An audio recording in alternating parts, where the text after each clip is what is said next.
Welcome to Madhu's online academy. So ఈరోజు క్లాస్లో మనం తెలంగాణ ఉద్యమం మరియు రాష్ట్ర ఆవిర్భావానికి సంబంధించినటువంటి కొన్ని ప్రశ్నలు సమాధానాలని తెలుసుకునే ప్రయత్నం చేద్దాం. మీకు తెలుసు, ఆనాడు 1956లో ఈ యొక్క హైదరాబాద్ రాష్ట్రము మరియు ఆంధ్ర రాష్ట్రములను కలిపి ఈ యొక్క ఆంధ్రప్రదేశ్ అనే పేరుతో ఏర్పాటు చేయడం జరిగింది. ఆంధ్రప్రదేశ్. సో ఇది 1956 నవంబర్ 1వ తేదీ నుండి అమల్లోకి వచ్చిన వైనాన్ని అభ్యర్థులు గమనించాల్సి ఉంది. సో ఈ నేపథ్యంలో చూసినట్లయితే ఆంధ్రప్రదేశ్ రాష్ట్రం ఆవిర్భవించినప్పటి నుండి నేటి వరకు, అనగా ప్రత్యేక తెలంగాణ రాష్ట్రం ఏర్పడే వరకు 2014 సంవత్సరం వరకు కూడా ఈ యొక్క తెలంగాణ ప్రాంత ప్రజలు తమకు జరిగినటువంటి అన్యాయాల గురించి ఆయన నినదిస్తూనే ఉన్నారు, ఉద్యమ పోరాటాన్ని కొనసాగిస్తూనే ఉన్నారని మనం చెప్పవచ్చు.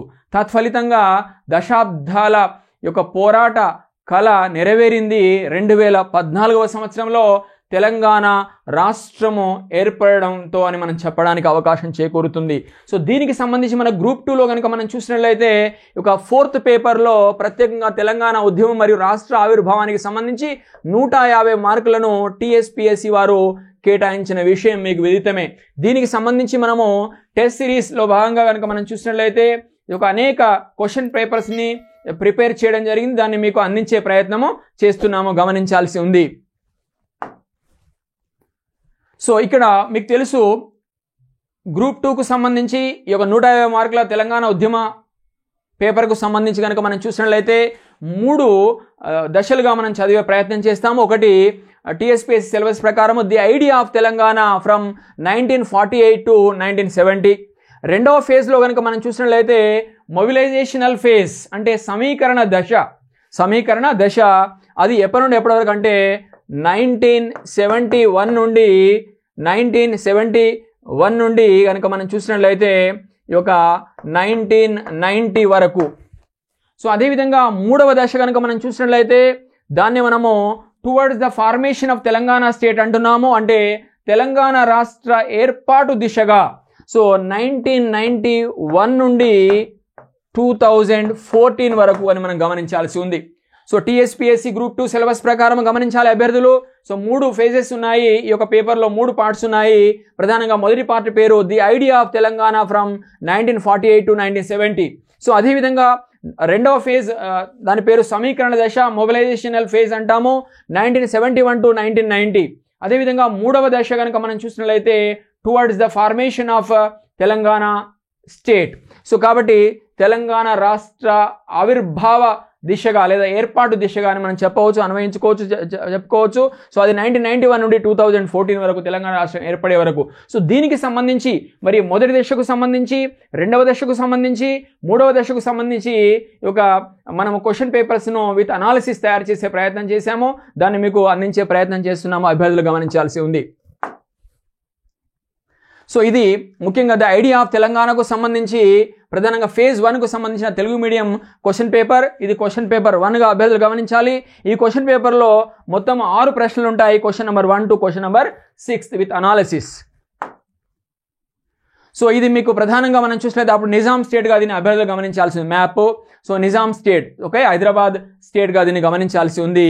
రైట్, ఇక్కడ మీరు చూడవచ్చు, ఇక్కడ ఔరంగాబాద్ అయితేనేమి, ఉస్మానాబాద్ అయితేనేమి, ఇవన్నీ కూడా మహారాష్ట్ర ప్రాంతాలు, కొన్ని కర్ణాటక ప్రాంతాలు, బీదర్ ఇవన్నీ కూడా కర్ణాటక ప్రాంతాలు, రాయచూరు ఇవన్నీ కూడా.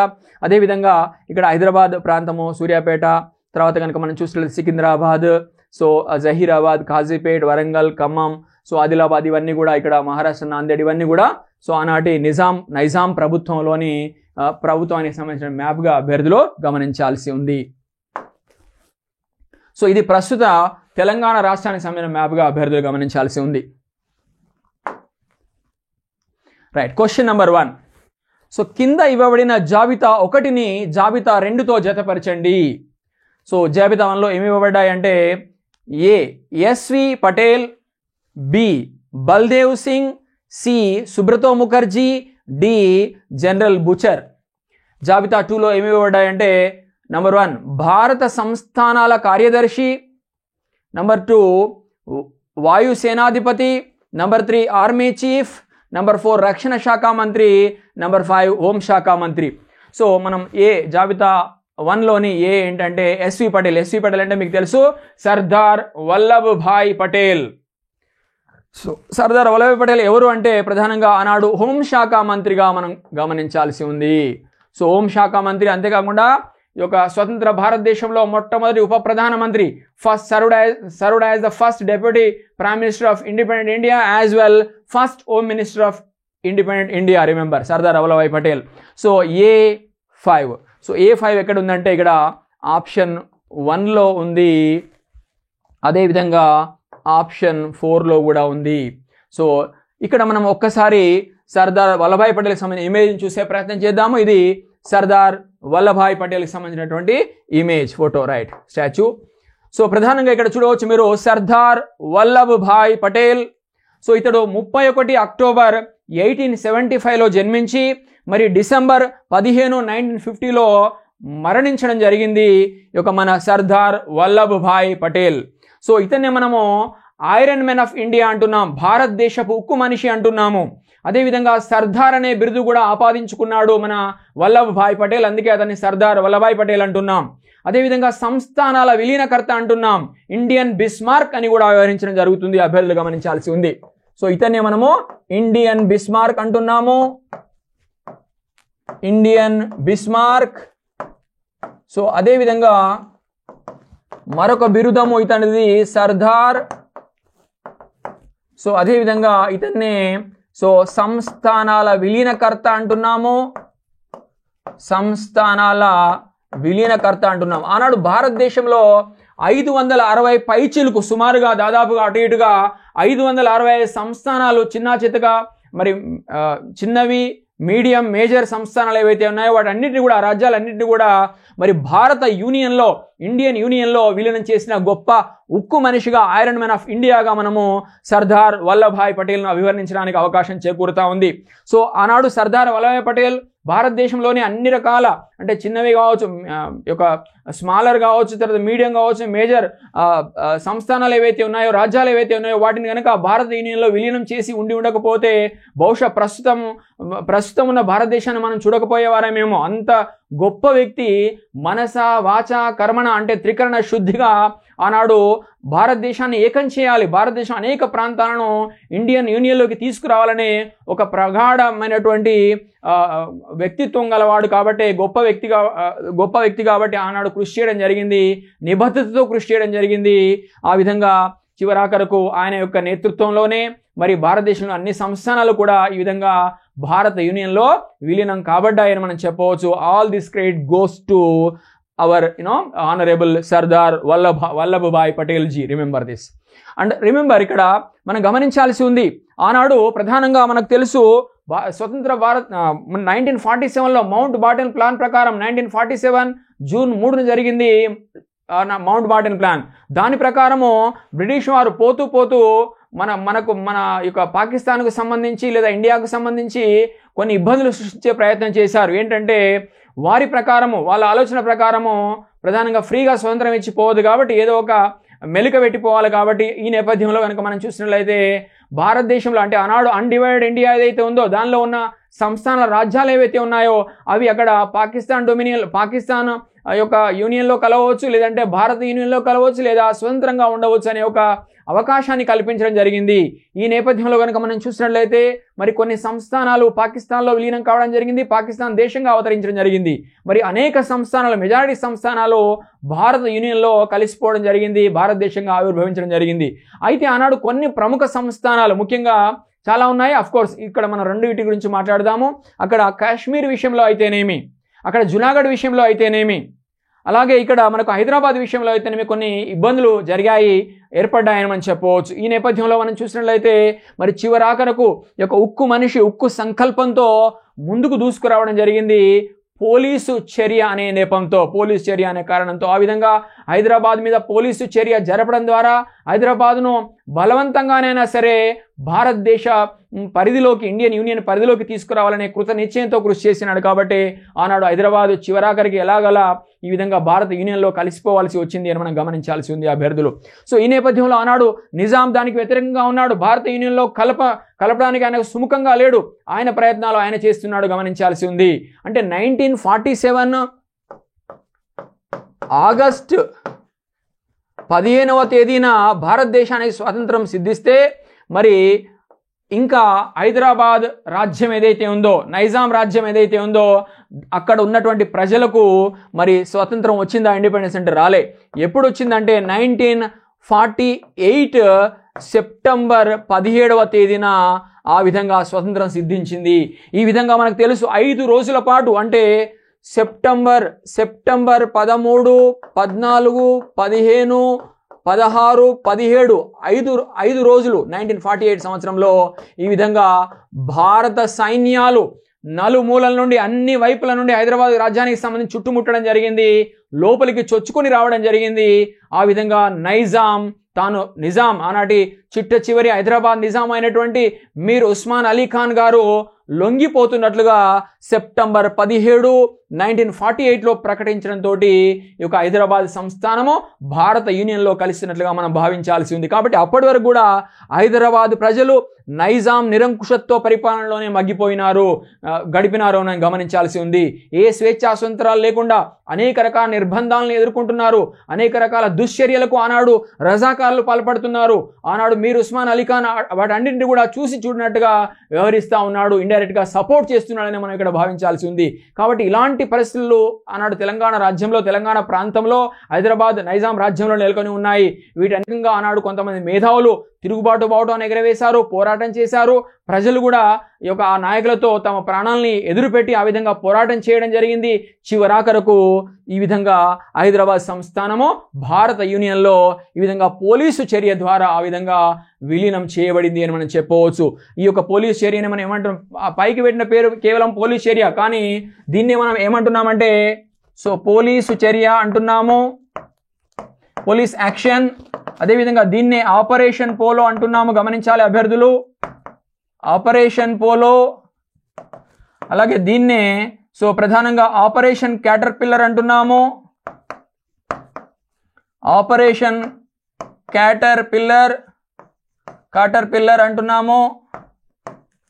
అదేవిధంగా దీన్నే మనము ఈఎన్ గోడాట్ ప్లాన్ అంటున్నాము, గోడాట్ ప్రణాళిక. ఎందుకంటే హైదరాబాద్ని ఏ విధంగా ఆక్రమించాలి, ఏ విధంగా మరి భారత యూనియన్లో కలిపేయాలనే విషయంలో ప్రధానంగా మనం చూసినట్లయితే ఆనాడు ఈఎన్ గోడాట్ ఈ ప్రణాళికను రచించడం జరిగింది. కాబట్టి దీన్నే ఆ యొక్క ఈఎన్ గోడాట్ ప్లాన్ అంటున్నాము, ఆపరేషన్ క్యాటర్పిల్లర్ అంటున్నాము, ఆపరేషన్ పోలో అంటున్నాము, పోలీస్ చర్య అంటున్నాము. ఈ విధంగా జరిగింది 1948 సెప్టెంబర్ 13, 18 ఈ యొక్క తేదీల మధ్య కాలంలో అని మనం చెప్పవచ్చు. ఈ విధంగా ఇదంతా కూడా all this credit goes to honourable Sardar Vallabhbhai Patel ji only remember. ఇది ప్రధానంగా మనకు ఈ యొక్క సర్దార్ వల్లభాయ్ పటేల్ గురించి, రైట్. కాబట్టి A5 ఇతడు A5 ఎక్కడ ఉంది? 1లో ఉంది, 4లో ఉంది. అదేవిధంగా బల్దేవ్ సింగ్, బల్దేవ్ సింగ్ ఎవరు అంటే ఆనాడు కనుక మనం చూసినట్లయితే ఇక్కడ రక్షణ శాఖ మంత్రి, గమనించాల్సి ఉంది. బల్దేవ్ సింగ్ ఎవరు? B4 ఎక్కడ ఉంది? ఇక్కడ ఉంది, గమనించాలి.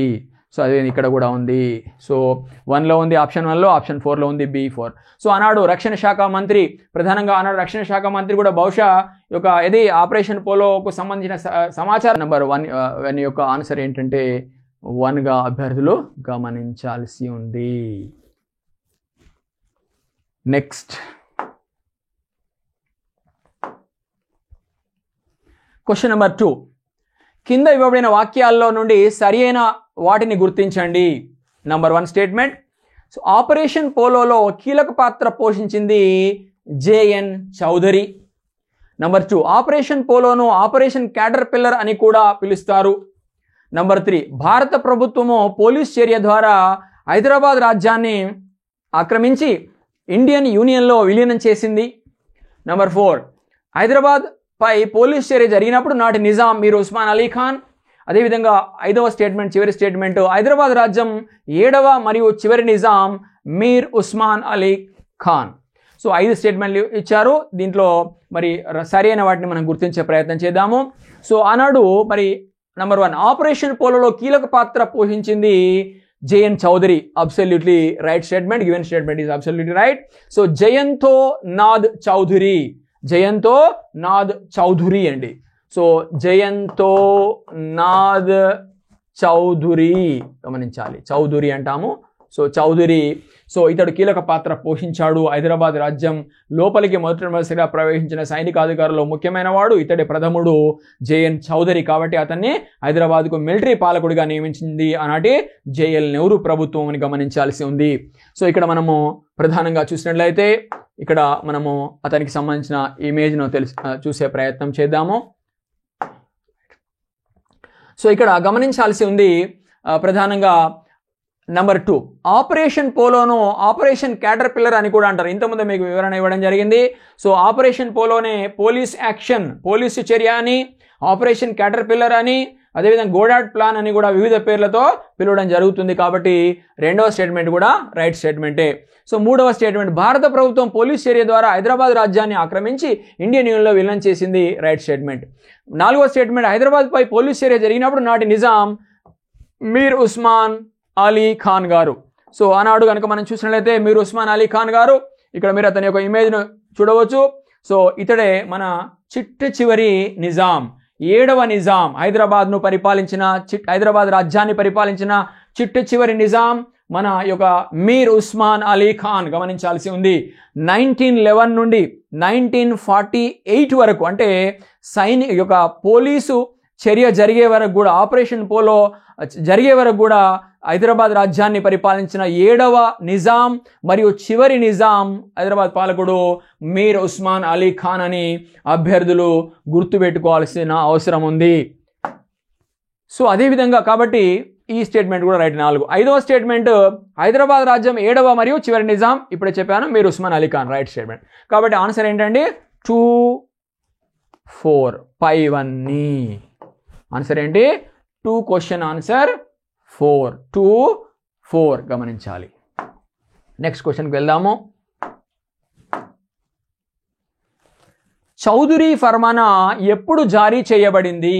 3వ క్వశ్చన్, చౌదరి ఫర్మానా ఎప్పుడు జారీ చేయబడింది? Number 1 11th September 1948, number 2 6th February 1949, number 3 18th September 1948, 4th statement 1st December 1949. Okay. So Chaudhary ఫర్మానా ఎప్పుడు జారీ చేయబడింది అంటే ఆనాడు 1948లో ఆ విధంగా పోలీసు చర్య సఫలమైన అనంతరం ఈ విధంగా హైదరాబాద్ రాజ్యాన్ని, నైజాం రాజ్యాన్ని భారత యూనియన్లో కలిపేయడం జరిగింది ఒక పటేల్. సో ఈ నేపథ్యంలో మనం చూసినట్లయితే మరి ఆనాడు హైదరాబాద్ మిలిటరీ గవర్నర్గా, సో మిలిటరీ పాలకుడిగా ఆనాడు ప్రకటింపబడ్డాడు, పరిపాలకుడిగా ఉన్నాడు మన జయంతో నాద్ చౌదరి. సో కాబట్టి ఈ నేపథ్యంలో ఆయన మరి ఫిబ్రవరి 6, 1949లో కనుక మనం చూసినట్లయితే చౌదరి ఫర్మానాను, ఆజ్ఞను జారీ చేయడం జరిగింది, గవర్నమెంట్ ఆర్డర్ను. సో దీని ప్రకారము హైదరాబాద్లో కనుక మనం చూసినట్లయితే అప్పటి వరకు కూడా ఎవరి యొక్క కరెన్సీ అమల్లో ఉంటుందంటే హలీ సిక్కా. హైదరాబాద్ రాజ్యపు అఫీషియల్ కరెన్సీ పేరు హలీ సిక్కా, హోలీ సిక్కా అంటాము. హలీ సిక్కా రద్దు చేయబడింది చౌదరి ఫర్మానాను అనుసరించి. అదేవిధంగా మనం చూసినట్లయితే ఆనాడు హైదరాబాద్ రాజ్యంలో, నైజాం రాజ్యంలో శుక్రవారము వారాంతపు సెలవుగా ఉండేది.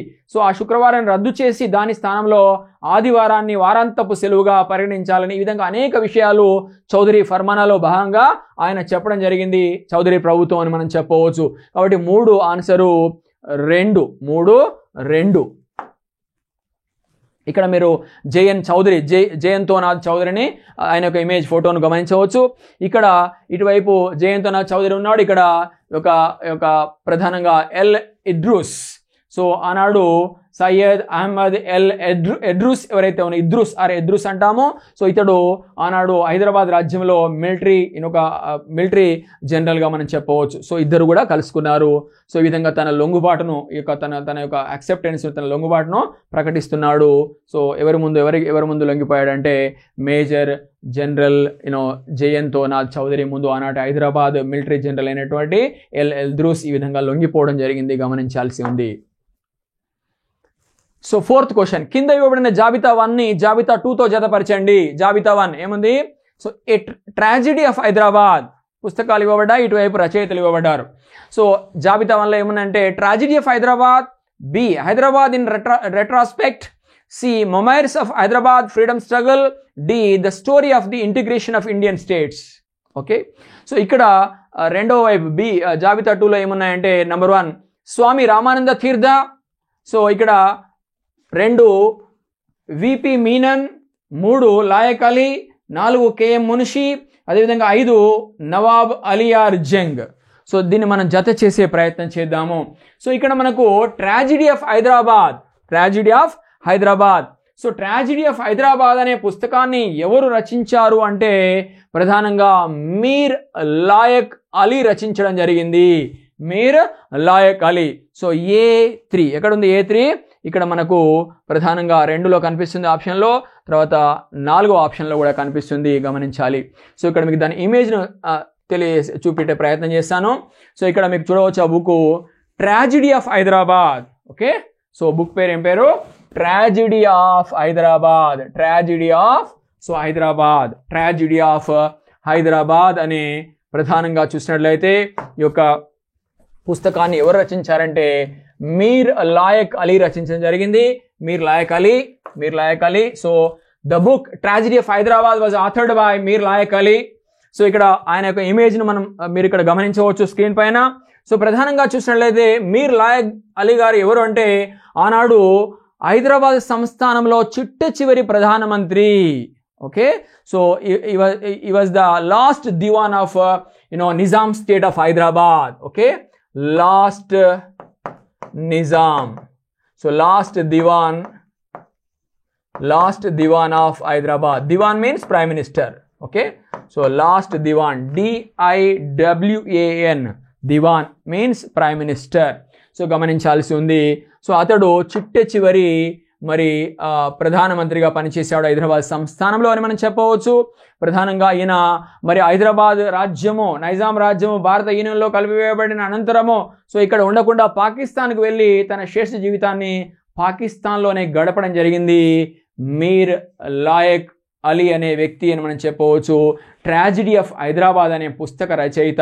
సో దీనికి సంబంధించిన తెలుగు అనువాదం కూడా వచ్చింది, హైదరాబాద్ విషాదం అనే పేరుతో, హైదరాబాద్ విషాదం అనే శీర్షికతో తెలుగు అనువాదం కూడా రాయబడింది అని మనం చెప్పవచ్చు. సో అదేవిధంగా రెండవ ప్రశ్న తెలుసుకునే ప్రయత్నం చేద్దాము. సో ఇక్కడ హైదరాబాద్ ఇన్ రెట్రాస్పెక్ట్ ఈ పుస్తక రచయిత ఎవరు అని కనుక మనం చూసినట్లయితే ప్రధానంగా ఇక్కడ గమనించాల్సి ఉంది. ఇక్కడ నవాబ్ అలియార్ జంగ్. నవాబ్ హైదరాబాద్ సంస్థానంలో ఒక ఉన్నత అధికారిగా ఉన్నాడు నవాబ్ అలియార్ జంగ్. సో కాబట్టి ఆన్సర్ ఏమిటి అంటే ప్రధానంగా ఇక్కడ నవాబ్ అలియార్ జంగ్. కాబట్టి B5 ఎక్కడ ఉంది? సో ఇక్కడ ఉంది, సెకండ్ ఆప్షన్లో ఉంది. సో అదేవిధంగా C memoirs of Hyderabad freedom struggle. C. So దీని ఆన్సర్ ఏంటి అంటే ప్రధానంగా స్వామి రామానంద తీర్థ రచించాడు దీన్ని. సో కాబట్టి C1. స్వామి రామానంద తీర్థ అన్నాడు హైదరాబాద్ స్టేట్ కాంగ్రెస్ను స్థాపించడం జరిగింది 1938 ప్రాంతంలో. ఆ తర్వాత అతన్ని నిజాం ప్రభుత్వం అరెస్ట్ చేసి జైల్లో పెట్టడం జరిగింది. ఆ విధంగా హైదరాబాద్ స్వతంత్రం కోసం, హైదరాబాద్ విముక్తి, ఈ విధంగా నైజాం పరిపాలన నుండి విముక్తి కోసం ఆ విధంగా తన జీవితంలో గొప్పగా కృషి తెలిపినటువంటి వ్యక్తి యొక్క మన స్వామి రామానంద తీర్థాన్ని గమనించాల్సి ఉంది. రైట్. సో కాబట్టి ఇక్కడ C answer Swami Ramananda Tirtha. D the story of the integration of Indian states. D answer ఏంటి అంటే ప్రధానంగా విపి మీనన్ దీన్ని రచించాడు. కాబట్టి డి ఆన్సరు D2. సో ఇక్కడ క్వశ్చన్ నెంబర్ 4 ఆన్సరు 2గా గమనించాలి అభ్యర్థులు. సో ఇక్కడ మనం దాని ఇమేజ్ని చూసే ప్రయత్నం చేద్దాము. ఇక్కడ memoirs of Hyderabad freedom struggle written by Swami Ramananda Tirtha. గమనించాలి, స్వామి రామానంద తీర్థ రచించడం జరిగింది memoirs of Hyderabad freedom struggle అనే గ్రంథాన్ని. అదేవిధంగా ఇక్కడ మీరు చూడవచ్చు integration of the Indian states. Integration of the Indian states అనే గ్రంథాన్ని కనుక మనం చూసినట్లయితే ఎవరు రచించారంటే ఆనాడు విపి మీనన్ రచించడం జరిగింది. విపి మీనన్ ప్రధానంగా కనుక మనం ఆయన హోమ్ సెక్రటరీగా ఉన్నాడు, కేంద్ర హోం శాఖ సెక్రటరీగా పనిచేస్తున్నాడు ఆ సమయంలో అని మనం చెప్పవచ్చు, ఆ విధంగా నెహ్రూ ప్రభుత్వంలో. సో ఈ విధంగా మనం చూసినట్లయితే ఇవి ముఖ్యమైన అంశాలు. నెక్స్ట్ క్వశ్చన్కి వెళ్ళే ప్రయత్నం చేద్దాము. 5th క్వశ్చన్, కింద ఇవ్వబడిన జాబితా 1ని జాబితా 2తో జతపరచండి.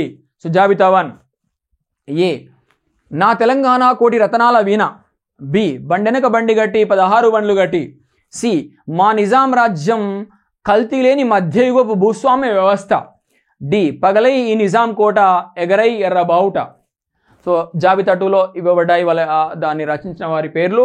So number 1 Rentala Gopalakrishna, number 2 Dasarathi, number 3 B Narasingarao, 4 Ravi Narayana Reddy, 5 B Yadagiri, బండి యాదగిరి అండి, బి యాదగిరి అంటే బండి యాదగిరి, రైట్. ఇప్పుడు జత చేసే ప్రయత్నం చేద్దాము. నా తెలంగాణ కోటి రతనాల వీణ అని నినదించింది ఎవరు అంటే ఆనాడు నిజామాబాద్లోని jail, Indur jail, Nizamabad jail గోడల పైన లిఖించాడు దీన్ని. ఈ విధంగా ఎవరంటే ఆనాడు ప్రధానంగా మనకు దాశరథి.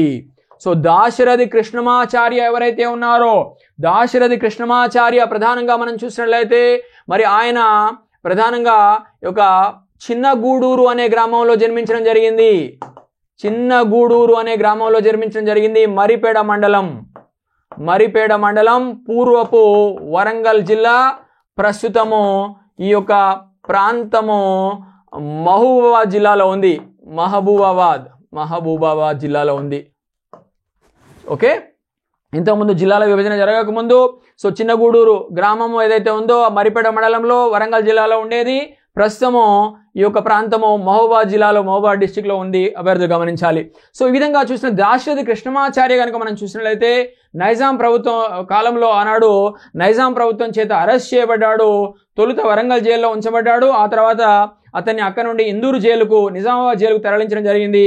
ఆ నిజామాబాద్ జైలు గోడలపైనే తాను పళ్ళు తోముకోవడానికి బొగ్గు ముక్క ఇస్తే ఆ బొగ్గు ముక్కతో జైలు గోడలపైన నా తెలంగాణ కోటి రతనాల వీణ అని లిఖించడం జరిగింది అని మనం చెప్పవచ్చు. ఓకే, సో ప్రధానంగా దీన్ని 1947లో జైలు గోడలపైన రాశాడు. 1947లో జైలు గోడలపైన ఆ విధంగా రాయడం జరిగింది ఈ యొక్క దాశరథి కృష్ణమాచార్య అనే వ్యక్తి అని మనం చెప్పవచ్చు.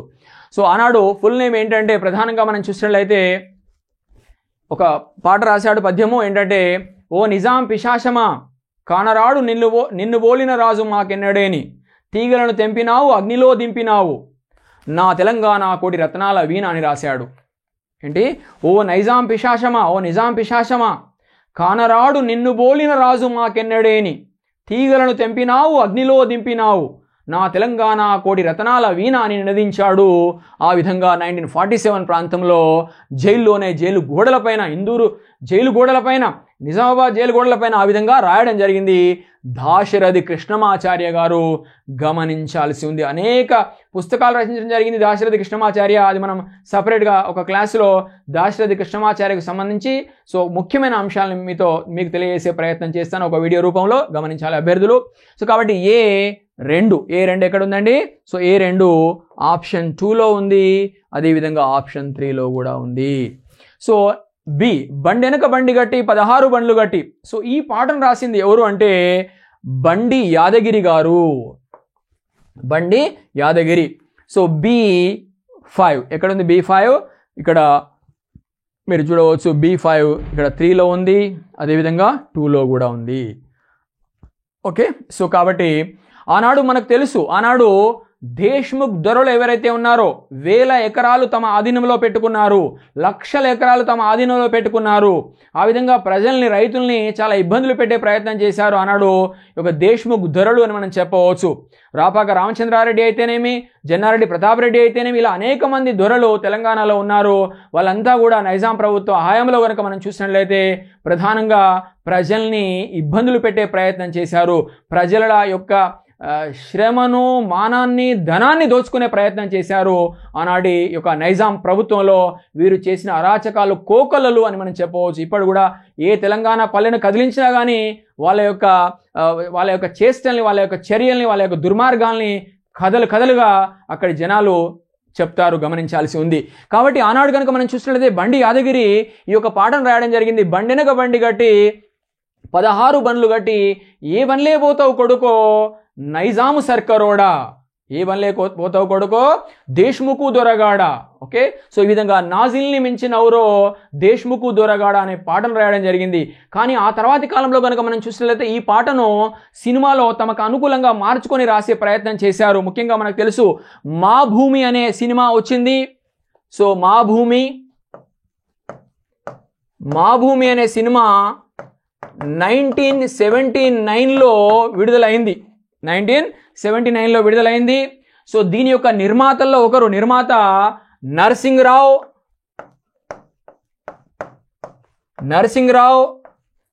మరి దీన్ని దర్శకుడు గౌతమ్ ఘోష్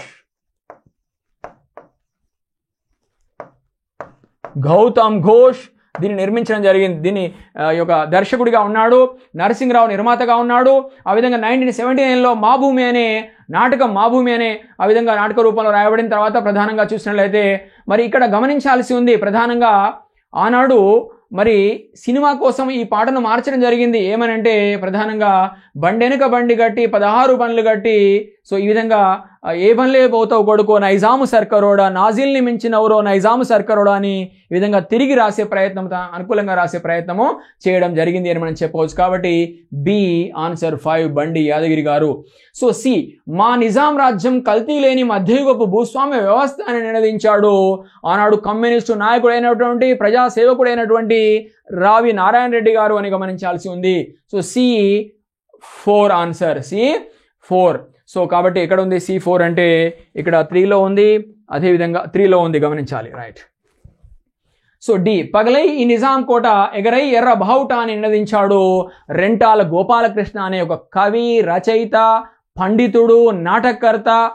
సో ఎవరంటే మన రెంటాల గోపాలకృష్ణ గారు. ఆయన గుంటూరు జిల్లా వాసి, ఆంధ్రప్రదేశ్ రాష్ట్రంలోనే గుంటూరు ప్రాంతంలో జన్మించాడు. సో మన రెంటాల ప్రాంతంలో జన్మించాడు రెంటాల గోపాలకృష్ణ. కాబట్టి ఇక్కడ D1.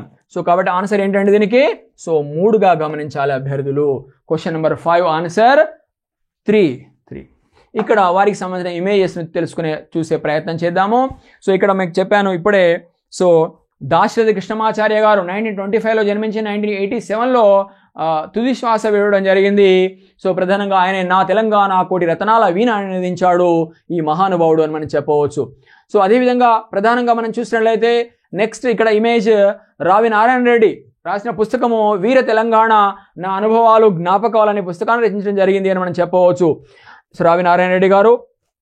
సో అదేవిధంగా రెంటాల గోపాలకృష్ణ, ఇంతకుముందే చెప్పాను, ఒక పగలై నిజాం కోట ఎగరై ఎర్ర బావుట అని నినదించాడు రెంటాల గోపాలకృష్ణ గారు, ఇంతకుముందే చెప్పడం జరిగింది.